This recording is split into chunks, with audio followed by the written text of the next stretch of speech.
Okay, so in the last session we read passages from Matthew chapter 18 and 2 Corinthians chapter 2.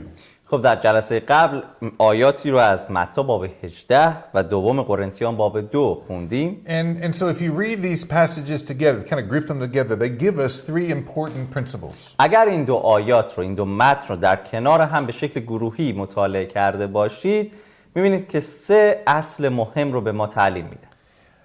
Number one, شماره 1، discipline is what we read in both of those passages. Discipline in church membership creates a boundary around the church to separate it from the world. تعدیب و نظم در بین اعضای کلیسا اونها رو کمک میکنه تا جدا از جهان اطرافشون باشه. And that's very important. The Bible says it's very important to know who's in and who's out. کلام خدا واضحاً این رو میگه که چقدر مهم هست که بدونیم چه کسی داخل هست و چه کسی بیرون هست.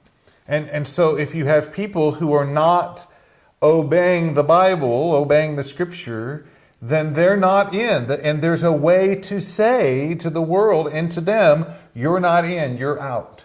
و اگر کسانی هستن که کلام خدا و عیسی مسیح رو اطاعت نمی‌کنن و در پی اون نیستن، خیلی مهم هست که جهان اطراف کلیسا بتونه متوجه بشه به شکلی که چه کسانی داخل هستن و اینها جدا شده هستن، متفاوت هستن با کسانی که خارج هستن.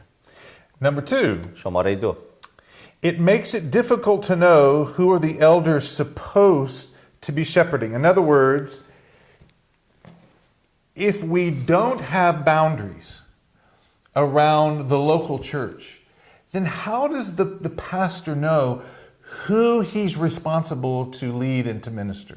شماره 2 کمک میکنه به شبانان، به مشایخ، رهبران کلیسا که چه کسانی رو باید خدمت بکنن. چرا که اگر کلیسا حد و مرزی نداره برای اینکه چه کسانی داخل کلیسا و عضو کلیسا هستن و چه کسانی بیرون هستن، شبان کلیسا از کجا باید متوجه بشه چه کسانی رو باید و وظیفش هست؟ کلام خدا به او گفته که خوراک بده، تعلیم بده و نگهداری و مراقبت کنه. Yeah, and that's what Hebrews chapter 13 verse 17 is talking about. عبرانیان باب 13 آیه 17 همین رو میگه. So pastors have a responsibility not for every believer in all the world or even every believer in the city, but the believers who are under his responsibility in the boundaries of the local church. پس شبان یک کلیسای محلی مسئولیتی نسبت به همه ایمانداران در هر جای دنیا یا حتی همه ایمانداران در شهری که ایشون خدمت میکنه مسئولیت نداره.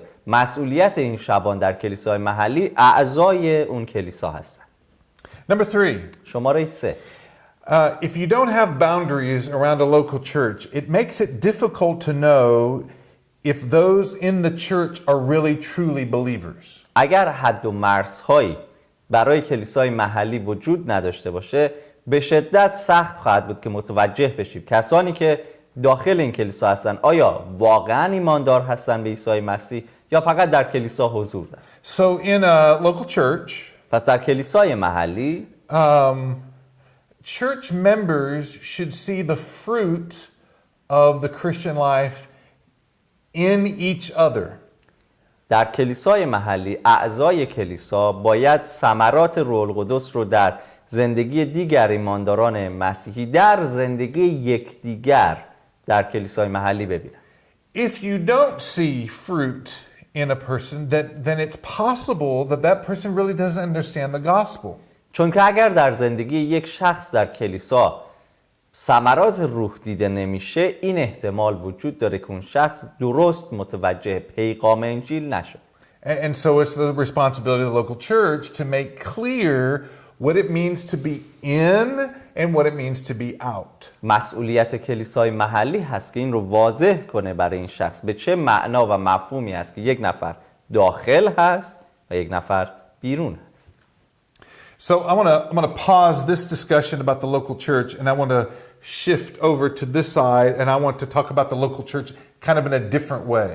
حالا میخوام برای لحظه صحبتم رو به این شکلی که درباره کلیسای محلی دارم پیش میرم متوقف بکنم و کلیسای محلی رو در یک قالب و مفهوم دیگری اینجا توضیح بدم. And so we're going to talk about three kinds of churches and we're going to compare them. میخوایم راجع به 3 نوع متفاوت کلیسا صحبت بکنیم و این 3 کلیسا رو با هم مقایسه کنیم. So there is the first category is the true church versus the false church. اولین دسته کلیسای حقیقی در مقابل کلیسای دروغین هست. Now, what do you think the difference between the true church and the false church is? شما فکر میکنید موضوع تعیین کننده و درست بین کلیسای حقیقی و کلیسای دروغین چیست؟ Well, the answer to that question is the gospel. خب پاسخ به این سوال انجیل هست. If the gospel is preached, if the biblical definition of the gospel is preached in that local church, then it is a true church. If the biblical gospel is not preached in that local church, it is a false church. اگر پیغام صحیح کتاب مقدسی درباره انجیل در یک کلیسای موعظه و تعلیم داده میشه، موعظه کرده میشه و تعلیم داده میشه، اون کلیسای حقیقی هست. ولی اگر در کلیسای اونچه که موعظه کرده میشه و تعلیم داده میشه حقایق کتاب مقدسی درباره پیغام انجیل نیست، اون کلیسای دروغین محسوب. So you have, maybe even inside Iran, I'm not exactly sure, but I know here you have the Mormon church, you have the Jehovah's Witness church, you have other kinds of so-called Christian groups that call themselves churches, and so we have to decide, are they true churches or are they false churches? چرا که در رابطه با ایران مطمئن نیستم، شاید در ایران هم وجود داشته باشه اینطور چیزها، ولی حداقل در این طرف، این جایی که ما زندگی میکنیم، گروه‌های مختلفی از مردم وجود دارن که اونها هم خودشون رو مسیحی، پیرو عیسی و جمع خودشون رو کلیسا مینامن. به عنوان مثال شاهدین یهوه، مرمون‌ها، یگانه انگاران پنتیکاستی، اینها همه گروه‌هایی هستن که اونها هم خودشون رو کلیسا میدونن، ولی ما باید تصمیم بگیریم که آیا بر اساس حقایق کتاب مقدسی اینها کلیسای حقیقی هستن یا نه. Number 2. شماره 2. So we're going to take the false church out of this conversation now, and we're going to only talk about the true church. Inside the true church, there are 2 more categories. خب حالا که بین کلیسای حقیقی و کلیسای دروغین تفاوت رو متوجه شدیم، کلیسای دروغین رو کنار میذاریم. در درون کلیسای حقیقی 2 دسته و گروه دیگه وجود دارند. Okay, so assuming that this is a true church, پس با در نظر گرفتن این که این کلیسایی که ما راجع به صحبت می‌کنیم کلیسای حقیقی هست، the next category is a mature church versus an immature church. دسته بعدی، دسته شماره 2، کلیسای بالغ در مقابل کلیسای نابالغ هست.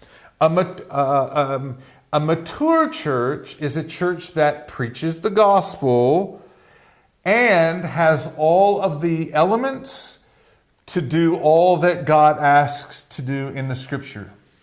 کلیسای بالغ کلیسایی هست که پیغام صحیح که انجیل رو در کتاب مقدس موعظه میکنه و در درون خود کلیسا تمام ابزارهایی رو که بتونه پیغام انجیل رو در زندگی شخصی و فردی کلیسا و گروهی کلیسا نشون بده در اختیار داره. So, you say, well, what is an immature church then? خب پس ممکنه بگید با این توضیح کلیسای نابالغ چه کلیسایی Well, هست؟ it's a gathering of believers اجتماعی از that ایمانداران are هست trying to do all that God asks, but they don't have all the elements to do that yet. کلیسایی هست، تعدادی از ایمانداران هست که کلیسای حقیقی هستن، تلاش میکنن اون چرا که خدا گفته به درستی انجام بدن، ولی ابزارهای کافی برای انجام درست اون رو در اختیار ندارن. We might say it's a gathering of believers that's doing the best it can to fulfill all that God says in the scripture. به شکل دیگه میتونیم بگیم کلیسای نابالغ کلیسایی هست از مجموع ایمانداران که با هم جمع میشن، بهترین تلاش خودشون رو میکنن تا آنچه که کلام خدا تعلیم داده رو به اجرا در بیارن، ولی هنوز با اون استانداردهای کامل فاصله دارن. Yeah, and we want to be careful here because when we say immature church, that's not a bad thing. It's not a judgment against that group of believers.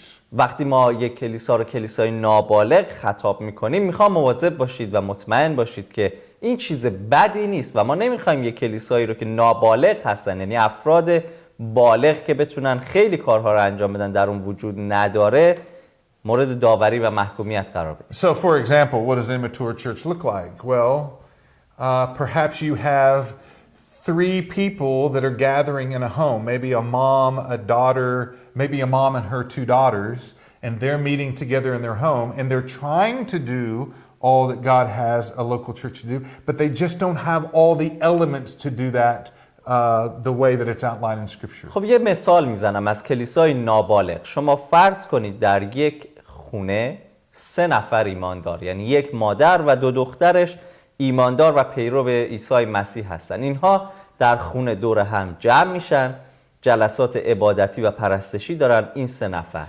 ولی ابزارهای کافی در اختیار ندارن، اشخاص کافی و بالغی رو ندارن که تمام اونچور که کتاب مقدس از کلیسا انتظار داره با استاندارد کامل انجام بدن، ولی بهترین تلاش خودشون رو میکنن.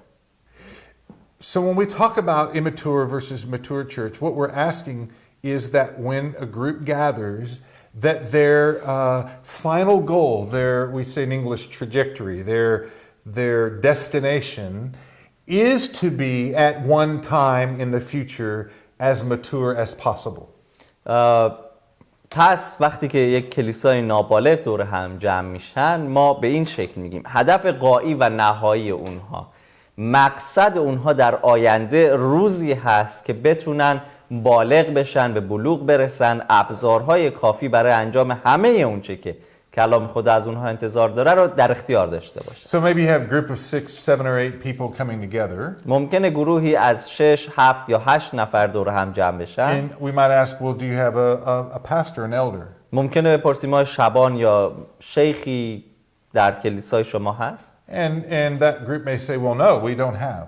و این گروه بگن نه، ما شبان نداریم. Okay, that's fine, but do you have plans? Do you have an intention to bring somebody up, to grow somebody up in the future so that you can have an elder of your church? خب اگر این جمع 6 7 8 نفر الان شبان نداره، اوکی، ایرادی نداره، ولی سوال اصلی از این کلیسا این است: آیا برنامه‌ای دارید، کاری انجام میدید، کمکی میکنید که از بین خودتون کسی رو کمک بکنید رشد بکنه، آماده بشه تا در آینده شبانی این کلیسا رو انجام بده؟ And so really that's what we want to do is we want to help churches or immature churches grow into maturity. هدف اصلی از مجموعه خدمات ما هم همین هست. تلاش ما این هست که به کلیساهای کوچک محلی، به کلیساهای نابالغ که ابزارهای کافی در اختیار ندارن کمک بکنیم افراد در این کلیسا آماده بشن، تعلیم بگیرن، رشد بکنن تا بتونن کلیساهای محلی خودشون رو بهتر و به شکل بالغتری خدمت کنن. And then the third category, which is under the heading of true church, در زیر مجموعه کلیسای حقیقی سومین دسته این دسته هستن. is a healthy church versus an unhealthy church. کلیسای سالم در مقابل کلیسای ناسالم. Now, an unhealthy church is a church that has all the elements to be a biblical church like the Bible describes, but is not obeying the scripture, is not committed to obeying all that the scripture says about the local church. کلیسای ناسالم کلیسایی هست که تمام ابزارهایی رو که کلام خدا انتظار داره یک کلیسا در اختیار داشته باشه و انجام بده رو در اختیار داره، ولی در نااطاعتی به سر میبره و از این ابزارها استفاده کامل و درست نمیکنه تا همه انتظارات کلام خدا رو در جلسات عبادتی خودش برآورده کنه. And a healthy church then is the opposite. A healthy church says we have all the elements, and to the best of our ability, we're committed to obeying the scripture about our local church. کلیسای سالم عکس و در تضاد با این کلیسای ناسالم هست. اینها میگن ما تمام ابزارهایی رو که باید در اختیار داریم، بهترین و بیشترین تلاش خودمون رو انجام میدیم تا بتونیم هرچه بیشتر در سطح استانداردهای انتظارات کلام خدا از یک کلیسای سالم رفتار و زندگی کنیم. So let's take some examples. خب بیایید چند تا مثال رو در Maybe you نظر have a بگیریم. church of 10 or 12 people that meet in a home. فرض کنید یک گروه 10 تا 12 نفره به عنوان کلیسای محلی در یک خانه دور هم جمع میشن. And maybe they've been meeting in a home maybe for 2 or 3 years. برای 2 تا 3 سال هست که در خانه ها با هم ملاقات میکنن. But they've not had the Lord's Supper. ولی عشای ربانی ندارن. Well, see, that's an unhealthy church. این کلیسای ناسالم.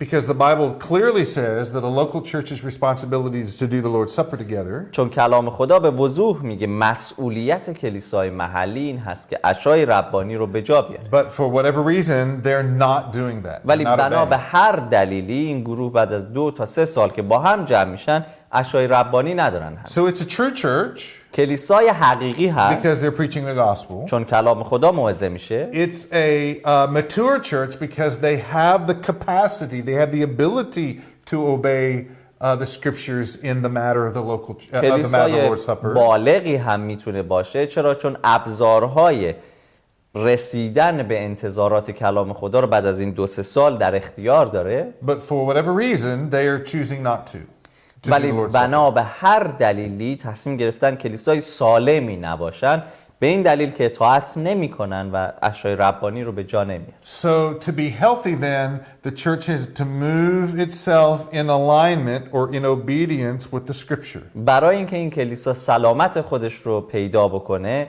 باید بیاد و خودش رو به هر شکل که میتونه در راستای فرامین کلام خدا قرار. And this idea of health applies to every part of the local church. و این ایده سلامت در کلیسا به هر ناحیه و قسمتی در کلیسای محلی کاربرد داره. For example, is your church organized according to the biblical instructions? به عنوان مثال آیا کلیسای شما بر اساس اصول کتاب مقدس هدایت و رهبری میشه؟ We've introduced the idea of church members, deacons, and elders or pastors. مثلا ما گفتیم که مجموعه‌ای که در کلیسا در کلام خدا به ما معرفی میشه اعضای کلیسا، خادمین و شبانان هست. So my question to you would be, is your church structured the way the Bible teaches? و سوال من از شما اینه که آیا کلیسای محلی شما ساختاری کتاب مقدس محور به این شکل در اختیار داره؟ And if you say no, because we can't, because we don't have capacity, well then I would say you're an immature church. But if the answer is no, because for whatever reason you don't want to or don't understand what the Bible teaches, then I would say that you have an unhealthy church. اگر پاسخ شما اینه که کلیسای ما چنین ساختار کتاب مقدس محوری که اعضا، خادمین و شبانان رو در بر میگیره در اختیار نداره، اگر شما ندارید امکانات این رو که این افراد رو داشته باشید، مثلا شبانان داشته باشید یا شبان داشته باشید، من میگم کلیسای شما کلیسای نابالغی هست چون ابزارهای رسیدن به این هدف رو در اختیار ندارید. ولی اگر افرادی در کلیسای شما هستن که میتونن شبانی رو انجام بدن، میتونن در قسمت خادمین خدمت بکنن، بنا به هر دلیلی تصمیم میگیرید که این کار رو انجام ندید، اون زمان من میگم کلیسای شما کلیسای حقیقی هست، کلیسای بالغی هست، ولی کلیسای سالمی نیست. So really what I want you to do as a result of this introduction is I want you to talk together. How would you describe our local church? و حالا با توجه به این مقدمه‌ای که تا اینجا ما خدمت شما عرض کردیم در مفهوم کلیسا، میخوام شما به این سوال پاسخ بدید که چطور کلیسای محلی خودتون رو پیش میبرید. Are we a true church? آیا ما یک کلیسای واقعی و حقیقی I هستیم؟ hope so. I hope you are. I think you are. مطمئنم، فکر Knowing the میکنم شما personalities, هستید. I think that you guys are a true church. با توجه به شناخت نسبی که از شما دارم میدونم که کلیسای حقیقی هستید. Are you a mature church or are you a maturing church, a church that is growing towards maturity? آیا کلیسای بالغی هستید و یا کلیسایی که در مسیر بلوغ و رشد هست؟ And then third, are you a healthy church? Are you checking your church's signs to see how much health you have in your local church. و سوال بعد اینه که آیا شما کلیسای سالمی هستید؟ آیا نبض سلامت کلیسای خودتون رو در نواحی مختلف چک میکنید که ببینید چقدر سلامت هست؟ Okay. So what I'd like to do now is move from our discussion about the local church as an institution, and I want to start moving into how the local church is structured. حالا میخوام صحبت خودمون رو از روی این مفهوم که کلیسای محلی در یک مجموعه به چه شکل هست به اینکه این کلیسای محلی در چه ساختاری باید ساخته و عمل بکنه منتقل کنه. So here's my question to you. سوال من از شما این است: Who is ultimately or finally responsible for the church, for the local church? برای کلیسای محلی به شکل غایی و در نهایت چه کسی مسئول هست؟ You remember you read 2 Corinthians chapter 2. یادتون میاد که من دوم قرنتیان باب 2 رو And خوندم. particularly verse 6. مخصوصاً آیه 6. And in verse 6 it talks about the majority of the members. اونجا در رابطه با اکثریت و اغلب اعضا صحبت میشه. You know, that verse suggests that ultimately the power of the local church rests in the congregation, in the members of the local church. این آیه در این متنی که خونده شد در دوم قرنتیان باب 2 این ایده رو منتقل میکنه که اقتدار و مسئولیت در کلیسای محلی در نهایت در اختیار اعضا و مردم در کلیسا هست. I mean that's true certainly in this passage when it talks about church discipline, but it's also true about theology or the content of doctrine in the local church. در این متن دوم قرنتیان باب 2 در رابطه با تعدیب و انضباط روحانی در کلیسا هست که کلیسا اعضای اون مهم هستن و نقش کلیدی بر عهده دارن، اما در رابطه با الهیات کلیسا، آموزه های کلیسا هم اعضای کلیسا، جماعت کلیسا نقش خیلی مهمی دارن. So I want our viewers to turn to Galatians chapter 1 verses 6 through 9. میخوام که شما به غلاطیان باب 1 آیات 6 تا 9 برید And 2 Timothy chapter 4 verse 3. و دوم تیموتائوس باب 4 آیه 3. And I want them to read that because I want them to see that when Paul talks about protecting the church from bad doctrine, he's talking not to just the elders, but to the church in general. دلیلی که میخوام این دو متن رو این آیات رو مطالعه بکنید این هست که متوجه شید وقتی پولس رسول داره در رابطه با حفظ سلامت آموزه ها و تعالیم در کلیسا صحبت میکنه، مخاطب او فقط شبانان و رهبران کلیسا نیستن بلکه با جامعه و اعضای کلیسا صحبت میکنه. In fact, 2 John verses 10 and 11 دوم یوحنا آیات 10 و 11 John says, don't even let false teachers even come into your home. Don't even let them come and have a meal with you or stay with you. به اعضای کلیسا می نویسه که حتی اجازه ندید معلمین کذبه و دروغین به خونه شما بیان و با شما هم سفره بشن، خوراک بخورن.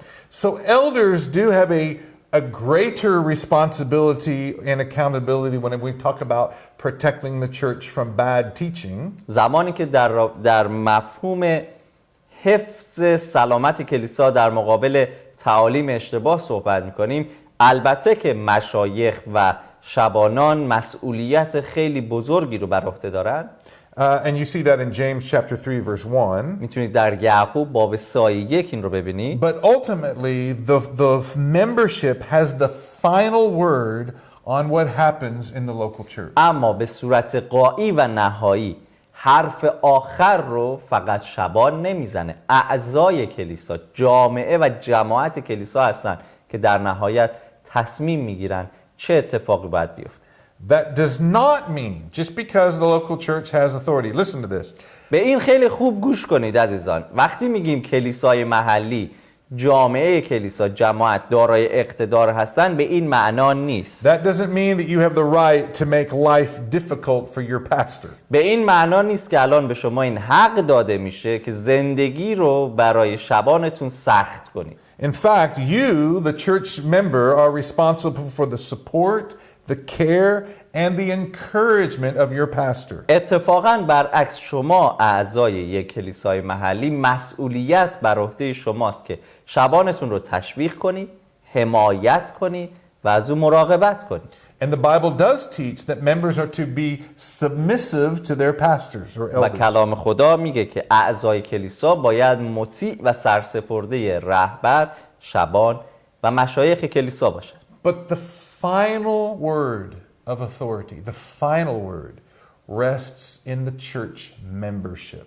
اما کلام آخر، تصمیم آخر در اختیار اعضا و جماعت کلیسای محلی است. And when we return, we'll talk more about church structure and elders and the responsibilities we have in the local church. وقتی برگردیم بیشتر راجع به ساختار کلیسا، شبانان، مشایخ و مسئولیت‌هایی که بر عهده دارن در یک کلیسای محلی بیشتر با شما صحبت